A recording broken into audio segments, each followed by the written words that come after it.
So this video follows on from the previous Adams Moulton video. If you have an implicit method and you want to use it, but you can't rearrange your equation, what do you do? And that's the introduction of the Adams PredictorCorrector method.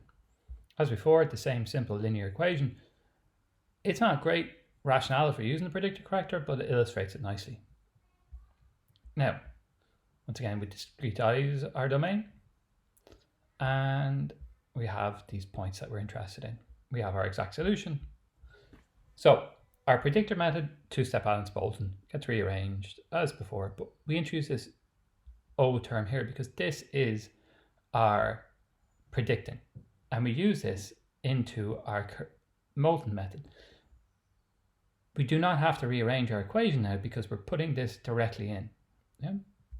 So now we solve, input it to the implicit method, which doesn't have to be rearranged, and that's now our W1. So if we set up our system for I is equal to 0, once again, we note here that this is a one-step Adams Moulton. We still have this issue of W minus 1. Okay, so so I is equal to 1. This all works out very cleanly.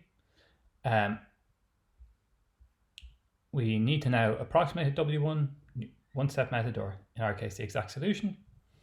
So we have W0. Now, note in the equation, it's W0 and everything else here is W. And the only other time you see double naught go in is into here.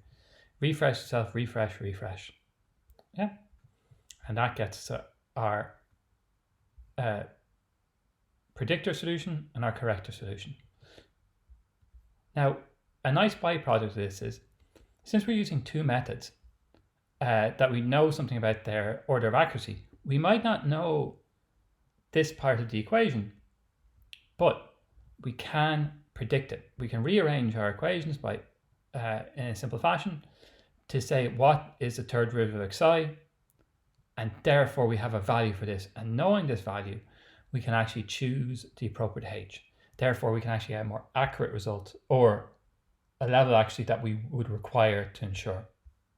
And here's our table of results.